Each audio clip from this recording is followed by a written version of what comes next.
Parade खेल्ने मैदान बनाउने हाम्रा शक्ति केन्द्र, ती विदेशी शक्ति केन्द्रहरू यो मुलुकका विभिन्न इन्ट्रेस्ट ग्रुपहरू प्रयोग गरेर लाग्छ। आज त्यो बेलादेखिको स्वाद एमालेलाई त्यसबाट फेरि लगाउने नेतृत्व पङ्क्ति पनि क्लियर हुनुपर्छ। नेतृत्व पङ्क्ति पनि क्लियर हुनुपर्छ। त्यो बेलादेखिको स्वाद आज एमाले विखण्डन भएको मात्रा कति होला तपाईले स्याउना हेर्नुस्, त्यस्तै हो। त्यस्तै हो, यो धेरै ठुलो साइन्सको छैन। कोसिस त ठ्याक्कै पार्न खोजेको हो नि, कोसिस त ठ्याक्कै पार्न खोजेको होइन। हाम्रो दोस्रो तहले धेरै पछि बुझ्यो। हामीले भनेका थियौँ कमरेड फुर्न खोजिँदैछ, फुर्न खोजिँदैछ। माधव नेपाललाई पनि पार्टी फुटाउने ठाउँमा पुर्यो। सुरुबाट माधव नेपाललाई पार्टी फोड्ने हो भने अब त्यो अभियानमा लाग्नुहुन्थ्यो, लाग्दै लाग्नुहुन्थ्यो। यस्तो हुन्छ, यस्ता हुन्छन् शक्ति केन्द्रहरू, यसरी चल्छ। त्यसैले एमाले नेपालको कम्युनिस्ट आन्दोलनलाई समाप्त बनाउन पुर्याइयो, तर यी दिवा सप्न हुनेछ। कसैलाई लागेको अब माओवादी र एमाले एकता तोडियो, एमाले पार्टीलाई फोरियो, अब नेपालको कम्युनिस्ट आन्दोलन समाप्त हुन्छ भन्ने कसैले ठानेको होला। यी सपना पुरा हुन हामी दिन्नौँ। यिनै कमरेडहरू हुन्, देशभरि यस्तै कमरेडहरू छन् जसको प्रयत्नबाट हामीले पार्टी विभाजनलाई प्रष्ट गर्छौँ र एमाले पार्टीलाई सुदृढ बनाएर हिजोभन्दा अझ डर बनाएर उम्मेदवारका विरुद्ध भोट हालेको छ। प्रधानमन्त्रीको अविश्वासमा भोट हाल्न जाने, विश्वासको मतमा अनुपस्थित हुनु, आफ्नो उम्मेदवार छोडेर अर्को स्वतन्त्रलाई भोट हाल्नु, सूर्य छोडेर रुखलाई छाप लाउनु, सारा कार्यकर्ताले देखे। त्यो देखेपछि व्यर्थ रहेछ, व्यर्थ रहेछ भन्नुभयो। यस्ता सोझा मान्छे आफ्नै घर ततेर्नु हो। यही अब त्यतिका आधारमा म विश्वास दिलाउन चाहन्छु। संसद विघटनको विरुद्ध सडकमा गए बापत एमाले कार्यकर्ता तपाईहरू दण्डित हुन पर्दैन, तपाईहरूमाथि विभेद हुँदैन, तपाईहरूलाई अन्याय हुन दिन्न। तपाईहरू यो कुरामा ढुक्नुहुन्छ। त्यसैले जति हुनुहुन्छ साथीहरू, पुर्खे आज हामी यो सानो जग्गा मुख्य प्रतिस्पर्धीको तल र माथि दुईटा भेला छ। तल र माथि कति छ यसो टोयलेट जाँदा झुल्काइरहेको थियौँ। त्यसैले के देखिन्छ भने गलेनमा आजको तल भेट्दा हेर्दा पनि तपाईँहरू माथि पर्नुको, अब गलेन जितिन्छ भन्ने सङ्केत यो दिँदैछ। भोलि चाटफुट गर्छौँ, पर्सि वार्निङ गर्छौँ, त्यसपछि माथि विधान महाधिवेशनको केन्द्रीय तयारीको निम्ति केन्द्रको बैठक चाहिँ जान्छौँ, फेरि फर्केर आएर अरू पालिकामा सुरु गर्छौँ। अब यो हाम्रो अभियान हो। आज आइयो गइयो होइन, यो हाम्रो अभियान हो। कहिलेकाहीँ नराम्रोले राम्रो पनि ल्याउँछ। आजको यो जे भयो त्यो दुःखद थियो, तर आज के देखिया छ भन्दा मुलुकभरिको हेर्दाखेरि पार्टी शुद्धिकरण अभियानको रूपमा परिणत भएको छ। यो पार्टी विभाजन सुन्दा नराम्रो, तर मुलुकभरि हेर्ने हो भने पार्टी शुद्धिकरणको अभियानमा यो अगाडि बढ्यो। पार्टीका लोभी पार्टीहरू, पार्टीका लोभी पार्टीहरू, पदको निम्ति आन्दोलन समाप्त पार्टीहरू, पदको निम्ति पार्टीको भविष्य जतासुकै जाओस्, यो पङ्क्तिको जतासुकै जाओस् भविष्य भन्नेहरू अब आफै किनारा लाग्दैछन्, आफै किनारा लाग्दैछन्। इतिहासले देखाएको छ यो कम्युनिस्ट आन्दोलनमा धेरै मान्छेहरू आए गए, हामीले देखेकै छौँ।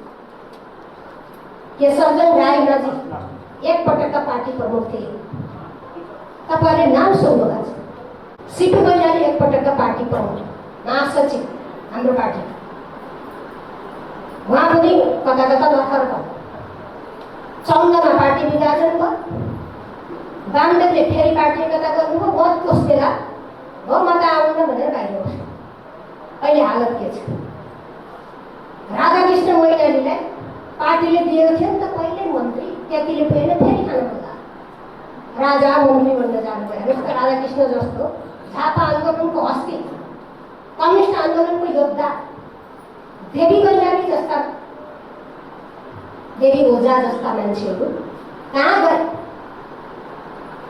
आज कहीँ नाम, व्यक्तिको प्रतिष्ठा, व्यक्तिको मान, व्यक्तिको इज्जत आन्दोलनका कारणले, पार्टीका कारणले सिर्जित भएको। यो छोड्दा आदिले एक्लै हिँडौँ त, एक्लै हिँडौँ त एक्लै भइन्छ, हराएर भइन्छ। माधव नेपाल 16 वर्षसम्म हामीले पार्टीको प्रमुख बनाएको हो। कति पटक माधव नेपाललाई पार्टी प्रमुख बनाउनको निम्ति पार्टीभित्रको अन्तर सङ्घर्षमा सामेल भएका मान्छे हो। हामी सबैको लगाउँछौँ, हामी सबैको नेता। ठेकुदासँग ठेकुनु छोडेर हिँड्नुभयो त क्या? उहाँले गलत बाटो लिनुभयो अनि आज हामी बाध्य भएर दुःख मान्दै माधव नेपाल खराब मान्छे रहेछन् भन्नुभयो। आदर्श माने कहिले हिजो आदर्श आन्दोलन सकिन्न, पार्टी सकिन्न। मदन भण्डारीको देवासन भइरहँदा हामीले आँखाबाट भलभले आँसु बगाएर भन्यौँ, मदन भण्डारी पछि यो पार्टीको भविष्य के हुन्छ चिन्ता।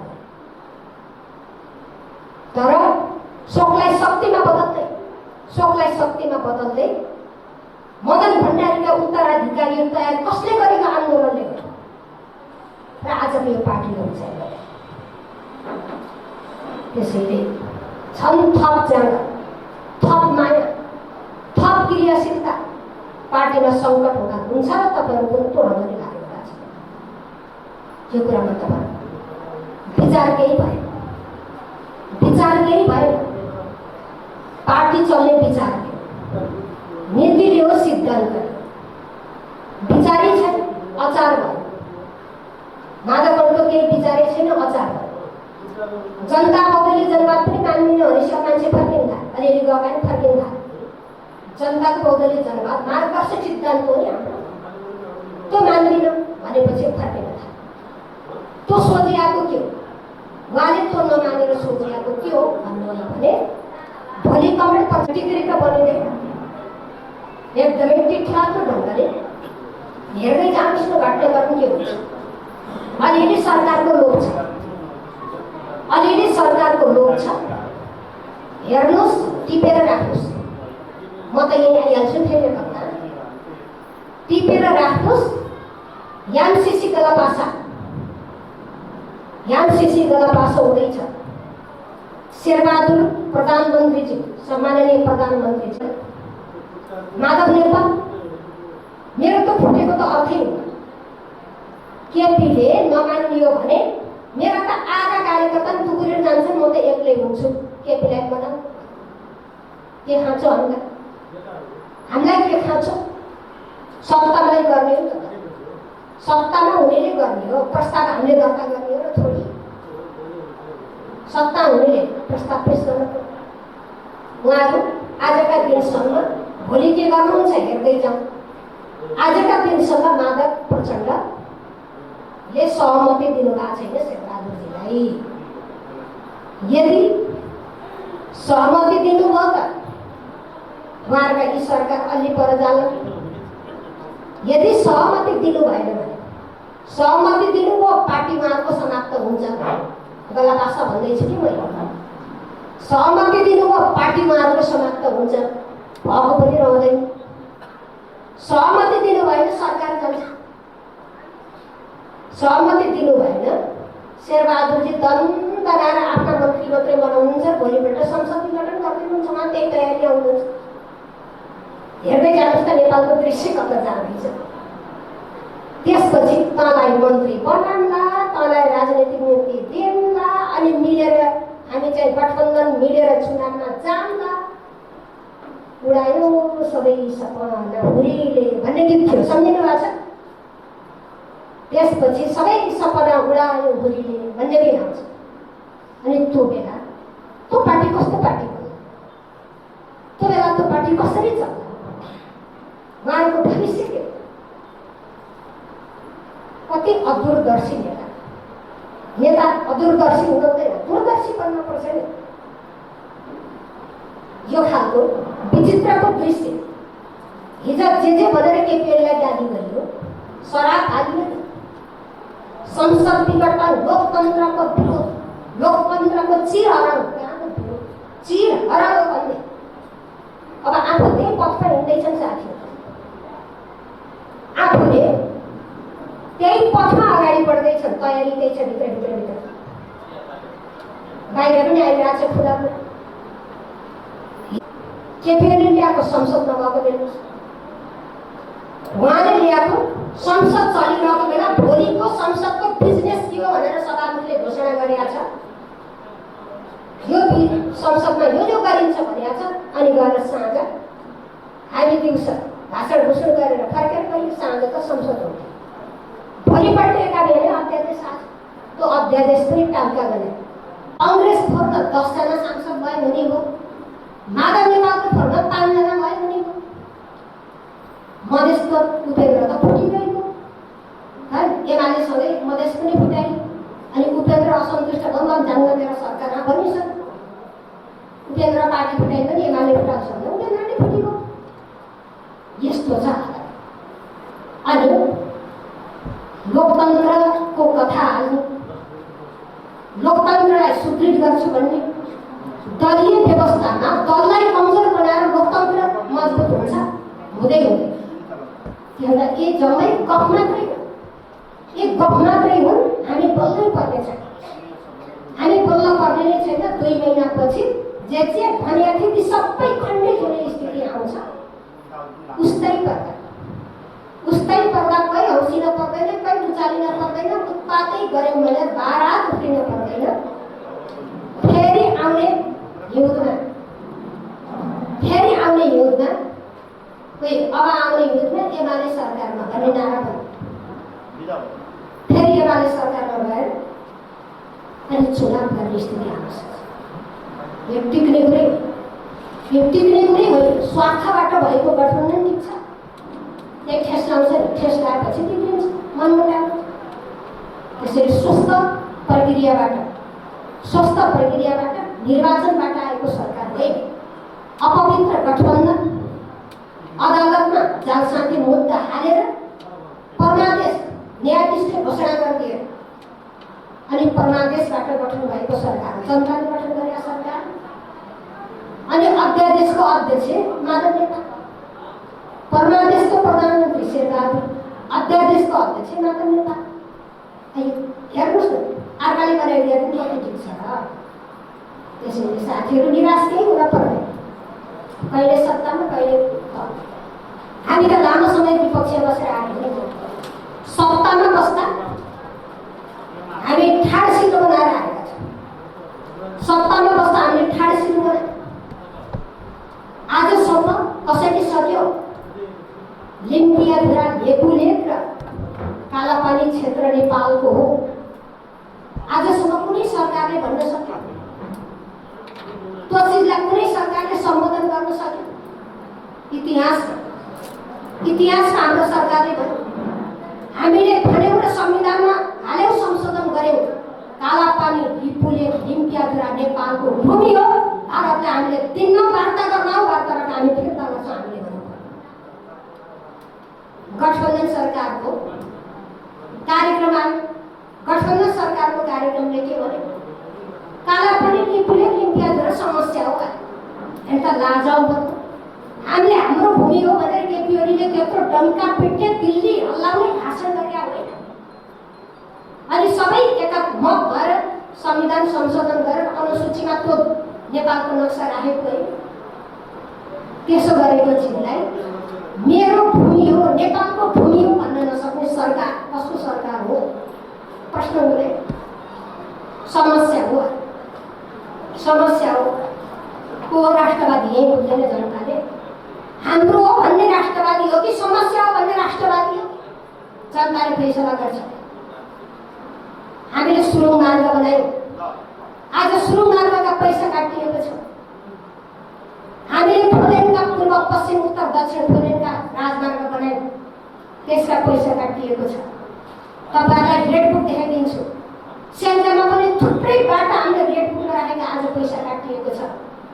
यो सिद्धार्थ राजमार्ग विष्णु पौडेलले बजेट भाषणमा भनेको होइन, 23 अर्ब पैसा सिद्धार्थ हाइवेलाई विस्तार गर्ने, त्यसपछि गएर सुरु टनेल बनाउने भने छुट्याएको होइन।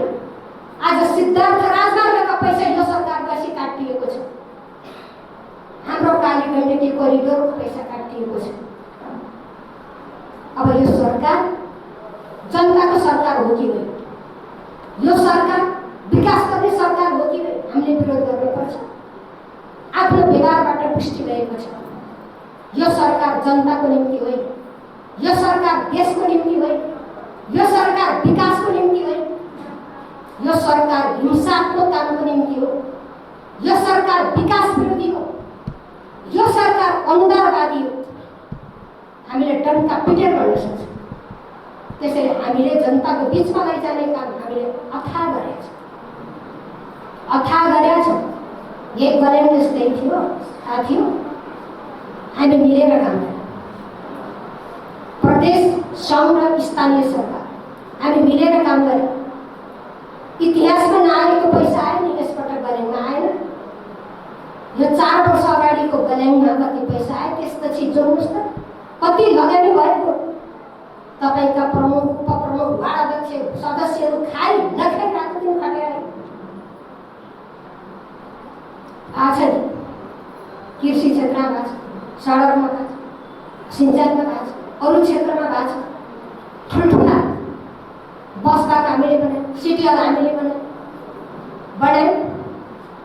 प्रशासकीय भवन थियो, ऊ भाडा बस्यौँ, हामी बनाइरहेको छौँ। अस्पताल हामीले बनाउँदैछौँ, बाटा खन्दैछौँ। खानेपानी योजना कति छन्? ती खानेपानी योजनाहरू कोही उद्घाटनका चरणमा छन्, कोही निर्माण हुँदैछ, पुल बन्दैछ। यसपटकै गल्याङमा 4वटा पुल हालेका छौँ हामी। पुल बन्दैछ, निवाहरको पुल बन्दैछ, मतिचौर जोड्ने यताको पुल बन्दैछ, झलुङ्गे पुलहरू बन्दैछ। सामुदायिक भवन कति बनेका छन्, सङ्कलन केन्द्र कति बनेका छन्? उद्यमशीलताको निम्ति, युवा महिला उद्यमशीलताका निम्ति कति पैसा आयो? लो त अब हेरौँ यो सरकारले कति ल्याउँछ हेरौँ। त्यसैले हामी जनताको बिच एकदम ठाडो शिर बनाएर जान सक्ने पनि हामीले काम गर्छौँ। समस्या धेरै छन्, गर्न धेरै छ, त्यो पनि हामीलाई थाहा छ। गर्न धेरै छ, त्यही भएर हाम्रा समय सकियो भने आफ्नो जनप्रतिनिधि हात्ती रहनु भएको छ। हामीलाई त कतिपटकको चोट हाने हुन्छ त्यो स्थिति। त्यसैले हामी जनताको पक्ष, यो सरकार जनताको सरकार हो। एउटा नेपाली नागरिक जो नेपालबाट ट्रेनमा चढ्यो, पारिपट्टि भारततर्फ बसेको भारतीय सेनाले यताबाट ट्रेनमा झुन्डिँदै गएको देखेपछि नागाली पारेर च्वाट्ट काटेर त्यो गुरुलको भेलमा बसेको होइन। संसदमा कुरा उठ्यो, हामीले कुरा उठायौँ। यो किन अपराधपूर्ण काम भयो? सोध सरकार सोध्न मिल्दैन।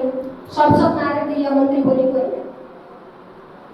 आफ्नो नागरिकलाई ट्रेन काटेर गुरुलको भेलमा हालेर मरिँदाखेरि आफ्नो नागरिकको पक्षमा बोल्न मिल्दैन भन्ने सरकार जनताको सरकार हुन्छ। उत्तिखेर केपी ओली भएको भए, हाम्रो सरकार भएको भए 24 घण्टाभित्र भएको कुरा के हो रिपोर्ट लिएर आउँथ्यो। हामी त्यो भन्थ्यौँ, खुट्टा कमाउने, बोल्न डराउने, खुट्टा कमाउने, विदेशीको चाकरी गरेर टिप्छु भन्ने सरकार जनताको सरकार हुन सक्दैन। यसको आयु पनि धेरै। यही देखिएन तमासा। अफगानिस्तानमा नेपालीलाई बिजोग, आपद विपद, बचाइदे सरकारको हाल अनलाइन गरेर बस भन्छ सरकार। अघिल्लो पटक केपी ओली प्रधानमन्त्री हुँदा नेपाली सुरक्षाकर्मीहरू आत्मघाती बम विस्फोटमा परे। आत्मघाती बम विस्फोटमा पर्दा त अफगानिस्तानको आकाश र नेपालको जहाज उडाउने अनुमति पनि थिएन, पाइन्थेन, बन्दै थियो। त्यस्तो बेलामा कूटनीतिक संवाद गरेर 24 घण्टाभित्र अफगानिस्तानमा नेपालको जहाज चार्टर गरेर पठाएर त आत्मघाती बम विस्फोटमा परेका हाम्रा नेपाली सुरक्षाकर्मीहरूलाई उद्धार गरेर ल्याउने सरकार केपीको सरकार। अनि आज अनलाइन गरेर बस भन्छ सरकार। के हो यो सरकार? पार्टी फुटाउनु, पार्टी फुटाउनु।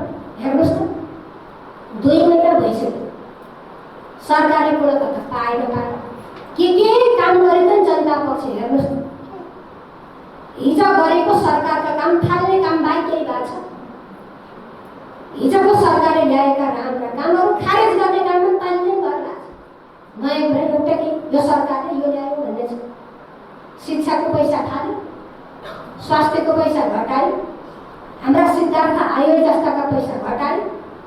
त्यसपछि पैसा द्वन्द्व पीडितलाई 10,000 बाँड्ने अरे दसैँ खर्च, असोजमा बाँड्ने भनेपछि दसैँ खर्च त हो। कहिले बाँड्ने? असोजमा दिने, असोज त्यो कति दिन यस्तो। त्यसैले धेरै आश गर्न पर्यो, धेरै आश गर्न पर्दैन। हामीले त राम्रो गरोस् भन्ने चाहन्थ्यौँ, राम्रो गरिदियो हुन्थ्यो, छिटो गरिदियो हुन्थ्यो। प्रतिपक्षले त हामी त कामना गरेका थियौँ। हामी हटेर हामीलाई चिन्दै भयो, चिन्ता अर्कै भयो कि अर्कै भयो। नराम्रो नराम्रो गरेपछि त त्यसलाई बेफाइदा हुने भयो नि। चिन्ता के हो? हामी हटेर के हुन्छ? फेरि चुनावपछि चुनावमा आइहालिन्छ, केही समस्या छ? यो हो साथी। तसर्थ अब तपाईँहरू अलिअलि भएका भरमबाट मुक्त होस्। उहाँ आएपछि चाटौँला। माधव कमरेड र माधव कमरेडसित पछि आएका साथीहरू यो पार्टीको भएपछि, अहिले यो पार्टीको त होइन नि, यो पार्टीमा नभएकालाई माया गरेर चाटेर हाम्रो समय फाल्ने हो, फर्काउने कोसिस गर्ने हो। तर समय त्यसरी फाल्ने हो। आएपछि उहाँहरूलाई उपयुक्त जिम्मा दिन्छ, आएपछि माया गरौँला, सर्दीय नेता बनाउँला। अहिले बाटै फरक भएपछि अनि चिन्ता गरेर बस्ने कुरा हुन्छ। उहाँ हामी पूर्व लाग्यौँ, उहाँ पश्चिम लाग्यौँ, बाटै फरक। पूर्व पश्चिमको त अहिले भेट हुन्न नि, हुन्छ। पूर्व दिशा र पश्चिम दिशा लगाएका मान्छेको अहिले झट्टै भेट हुँदैन, अलिकति समय लाग्छ। जुन दिन भेट हुन्छ, जुन दिन सँगै भन्छ, त्यो बेला माया गरौँ, त्यो बेला सहयोग गरौँ न। आज यात्रै फरक भएपछि, दिशै फरक भएपछि अब धेरै चिन्ता किन नगर्नु साथी? जे गर्छन् साथीहरू छोड्नु। अब चिन्ता हामीले हाम्रो आन्दोलनको गरौँ, हाम्रा साथीहरूको गरौँ, जनताको गरौँ, पार्टीको गरौँ। र अब प्रमुख तपाईँ भएन भने 90 नघटोस्। देवीजी 90% पार्टी सदस्यता नवीकरण गर्ने। 15 गतेसम्म जिल्ला कार्यालयमा इन्ट्री हुनुपर्छ। त्यो बेलासम्म 90% नघटाइकन पार्टी सदस्यता नवीकरण गर्ने। किन बनाइँदैन? सेल्टर दिनेहरू, नेता पाल्नेहरू, भात पकाउनेहरू, भूमिगत कार्यकर्ताका कपडा धोइदिनेहरू, दिशा पिसा धोइदिनेहरू, स्याहार दिने हाम्रा दिदी बहिनीहरू किन पार्टी सदस्य बन्न योग्य छैनन्? यसको जवाब दिनु। त्यसैले हिजो 47 सालभन्दा अगाडिदेखि आएका दिदी बहिनी पार्टी सदस्य हुँदैन। अब त्यहाँ विभेद हुन भयो। पार्टीको जिम्मेवारी, पार्टीको सदस्यता कति मिलाइएको छ? आफू मात्रै एक्लै नेता हुने कुरा हुँदैन। अब उत्पीडित जाति आधारभूत वर्ग होइन, आधारभूत वर्ग हो नि दलित समुदाय। यो पार्टी आधारभूत वर्गबाट नभए पार्टी चल्छ, पार्टी टिक्छ। खै आधारभूत वर्गलाई पार्टी सदस्य बनाएको टिक्रीकै एउटा तिलकराम यहाँको नेता, एउटा धनमाया। हिजोदेखि तिलकराम र धनमाया मात्रै नेताहरू हुन्छ। दर्जन उत्पीडित जातिका नेता यहाँ निक्लिनु। टोल कमिटी, किसान टोल कमिटी, विद्यार्थीको प्रारम्भिक कमिटी विद्यालय। अब सम्मेलन विष्णुजी नगर सम्मेलन गर्ने, नगर सम्मेलन बसिहाल्नुहोस्। दुईटै विष्णु यहाँ सबै गदर यात्रा नेता साथीहरूले नाम लिएरै साथी छैन, यात्रा नेता हुनुहुन्छ। 5000 महिलाको उपस्थितिमा अखिल नेपाल महिला सङ्घ गल्यानको नगर सम्मेलन त्यसको पूर्व तयारीको निम्ति टोल भेला टोल सभा सदस्यता वितरण गर्दै गर्दै आजका 15 दिनपछि तपाईलाई 15 दिनको समय 15 दिन पछाडि यहाँ आमसभामा आउँछु, महिलाहरूको सम्मेलन उद्घाटन गर्न आउँछु। सक्ने कि नसक्ने? आज महिलाको सभा, भोलि युवाको सभा, पर्सि किसानको सभा, अर्को दिन विद्यार्थीका सभा। अब यो विद्यार्थीको नेताको हो, यो नगरको रामु खै विद्यार्थीको वर्षमा पार्टी ठप्प भयो नि, पार्टी चलेन नि। एक हप्तापछि 1 महिनाभित्र भेला प्रशिक्षण वैचारिक क्लासहरू आज कामका कुरा गऱ्यौँ हामीले, वर्तमान स्थितिको कुरा गऱ्यौँ। अब विषय तोकेर प्रशिक्षण हुन्छ, विषय तोकेर प्रशिक्षण हुन्छ। हाम्रो दर्शन के हो, हाम्रो सिद्धान्त के हो, जब के भन्छ, समाजवाद के हो, समाजवादमा कसरी पुग्ने हो। अब चाहिएन वैचारिक क्लास। वैचारिक क्लास नभएपछि तपाईँले पद दिन्छ कि भनेर आउँछ मान्छे, पद नदिँदा फुल्का फुल्किन्छ। त्यसरी विचार प्रदान हो, विचारबाटै हामीले मान्छेलाई सङ्गठन धानिने, विचारबाटै पद दिएर कतिजना धान्न सक्नुहुन्छ? नगरको मेयर हुन चाहिँ 50 जनालाई मन लाग्छ, हुने एउटै हो, अनि टिकाउन सकिन्छ। त्यसैले विचारले टिकाउने हो मान्छे, सिद्धान्तले टिकाउने हो मान्छे। हरेक ठाउँमा ल्याउने कुरा यो ढङ्गले हामी लागौँ। हामी उत्साहित छौँ साथी, अलिअलि छोडिएका साथी पनि हामी ल्याउने अभियानमा छौँ। मलाई विश्वास छ साथी, प्रशिक्षण जस्तो हुनुपर्छ। आज भेला हो साथी, प्रशिक्षण पनि होइन, भेला। त्यसैले खतरा फुत्रो मिलाएर हामीले कुरा गऱ्यौँ। यही बेलामा यो बेला कामसित जोडिएर पनि गरेर बेला भएर मैले तत्काल गर्ने काम अब अहिलेसम्म विश्राम गरेँ। पार्टी काममा विश्रामै भयो अहिलेसम्म त। अलिअलि 2-4 साथी चल्नु, धेरैलाई चलाउनु त सकियो। अब ऊर्जा झिकेर, अस्तिको विश्राम गरेका ऊर्जा झिकेर जाँगरका साथ अगाडि बढ्ने जनप्रतिनिधि साथीहरू पनि पुरै योजनाबद्ध ढङ्गले लाग्ने। आफ्नो काममा त लागिरहनु भएको छ, विकास निर्माणमा, जनताका सेवा। अब पार्टीका काममा पनि लगाउँ। हाम्रा प्रमुख, उपप्रमुख, वार्डाध्यक्षहरू सबलाई अब पार्टीको काममा पनि लगाउने गरी अब हामी एकछिन बैठक बस्छौँ। यो पछि एउटा तहको बैठक बसिन्छ नगरको, त्यसले योजना बनाउँछ र अगाडि बढ्ने हो। हामी जित्ने अभियानमा छौँ। कसैले सोचेको होला एमाले सक्यो, एमाले सकिन्छ, जसले कल्पना गरिन्छ तिनै सकिन्छन्, हामी सकिन्नौँ। हामी झन् शक्ति आर्जन गरेर अगाडि आउँछौँ। अब हाम्रा त अलिअलि हुने गुटबन्दी पनि सकियो, गुटबन्दी पनि हो नि यो ठाउँमा आएको। अब हाम्रो पार्टीभित्र गुटबन्दी सकियो। एमालेको अध्यक्ष केपी ओली, महाधिवेशन नहुँदासम्म केपी ओली, महाधिवेशनले जसलाई दिन्छ त्यही हुन्छ। त्यसैले जो भन्छ उनलाई धुरी मानेर, पार्टीलाई धुरी मानेर, नेतृत्वलाई धुरी मानेर जाने हो। अब एमालेहरू कुछ छैन। महाधिवेशनदेखि कुर्थ्यो 9देखि त्यो समाप्त भयो। यस्तो अवस्था आयो, यसरी समाप्त हुँदो रहेछ। अब समाप्त भयो। अब हाम्रो ध्यान गुट बनाउने हुँदैन, पार्टी बनाउने हुन्छ। गुटै शक्तिशी गुट बनाउने साथीहरूको ध्यान हुँदैन, पार्टी बनाउनु हुन्छ। त्यसैले थप ऊर्जाका साथ हामी अगाडि बढ्छौँ। सबै साथीहरूको जय होस्, हामी सबैको जय होस्। गल्याङले साँच्चै 15-20 दिनभित्र एउटा लहर ल्याउने गरी अगाडि बढौँ। सबैले यो दायित्व बोध गरौँ, साथीलाई यो दायित्व बोध गराउन, काममा सहित बनाउनको निम्ति आज हामीले आमन्त्रण गरेका हौँ। आउनु हो, हजुरहरूलाई बढी धन्यवाद छ। धैर्यतापूर्वक बस्नु, पार्टीका यत्रा नेताका कुरा सुनिदिनु हो। तपाईँहरूका कुरो सुन्न पाइएन, तपाईँहरूको सुन्ने चान्स नै हुँदो रहेछ क्या। आयो, पढायो, हिँडेको रहेछ। यसलाई पनि फेर्नु लाग्छ, यो शैली पनि फेरेर हामीले तपाईँहरूको पनि कुरा सुन्ने गरी पनि हामी अगाडि बढाउँला।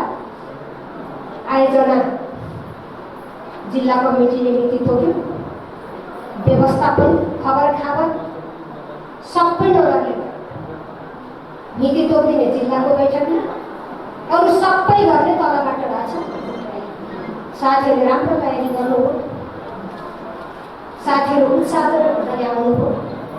आयोजना गर्ने, व्यवस्थापन गर्ने, खबर गर्ने कमिटीका साथी देवी थापा सहित सबै जनप्रतिनिधि सबै साथीहरूलाई हार्दिक धन्यवाद।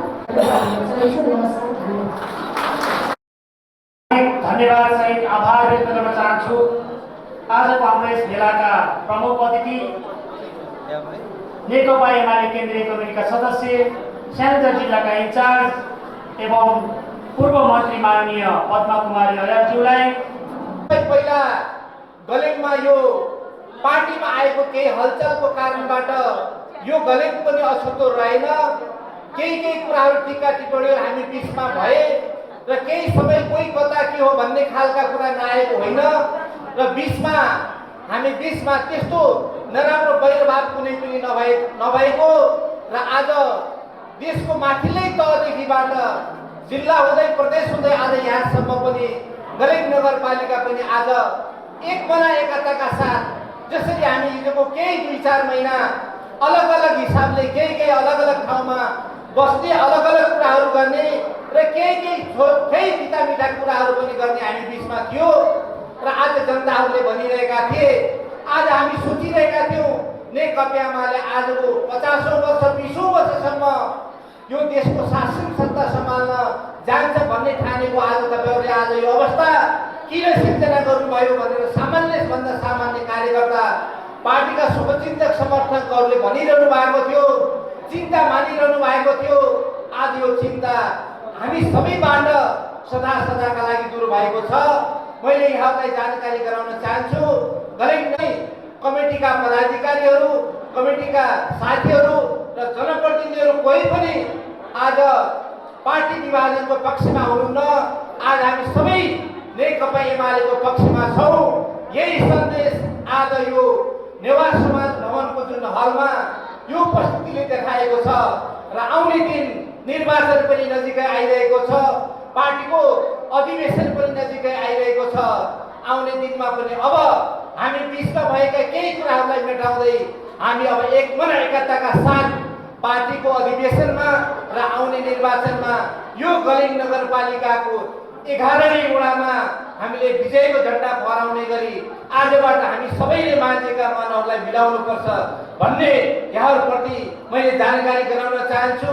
तसर्थ यो हामीले आयोजना गरेको यो कार्यक्रममा उपस्थित हुनुहुने प्रमुख अतिथि, विशिष्ट अतिथिगणहरू र विभिन्न जनवर्गीय संगठनका पदाधिकारी मित्रहरू, पार्टी कमिटीका साथीहरू, महिला सज्जन सबै पत्रकार मित्रहरू, सुरक्षाकर्मी सबैप्रति पार्टी नगर कमिटीको तर्फबाट हार्दिक धन्यवाद दिँदै विशेष गरी यो हामीलाई यत्रो भव्य र सभ्य कार्यक्रम गर्नका निमित्त आफ्नो यो हललाई उपलब्ध गराउनु हुने हाम्रो पार्टीको नेता गलेङ उद्योग वाणिज्य सङ्घ अध्यक्ष आदरणीय बलराम श्रेष्ठजीलाई म हृदयदेखि नै पार्टीको तर्फबाट हार्दिक धन्यवाद दिन चाहन्छु र यो आयोजना गर्नका निमित्त सहयोग गर्नुहुने विभिन्न विभागका संयोजकहरू, सदस्य साथीहरू सबैप्रति यो कार्यक्रमलाई पुनः सफल बनाउन जुन सहयोग गर्नुभयो सबैप्रति पार्टी नगर कमिटीको तर्फबाट र मेरो व्यक्तिगत तर्फबाट हार्दिक धन्यवाद दिन चाहन्छु। हस्त धन्यवाद, नमस्कार। सबैमा हार्दिक आभार र धन्यवाद दिँदै आजको यो भेलाको कार्यक्रमलाई समापन गरिदिनु हुन आजका हाम्रा भेलाका अध्यक्ष, हाम्रो यस गलेङ नगरपालिकाका उपप्रमुख एवं नेकपा एमाले गण्डकी प्रदेशका सदस्य एवं गलेङ नगरपालिकाका संयोजक कमरेड देवी थापा मगर्जीलाई हार्दिक अनुरोध गर्दै म पनि यहाँसँग बिदा हुने अनुरोध चाहन्छु। हस्, धन्यवाद, अभिवादन, नमस्कार। उत्साहका साथ यस भेलालाई सम्पन्न गरेका छौँ। मैले यो भेलालाई सम्पन्न गर्नको निम्ति विभिन्न तहबाट सहयोग गर्नुहुने सम्पूर्ण कमरेडहरूलाई, सम्पूर्ण मित्रहरूलाई धेरै धेरै धन्यवाद दिन चाहन्छु र यस कार्यक्रमलाई सम्बोधन गर्नको निम्ति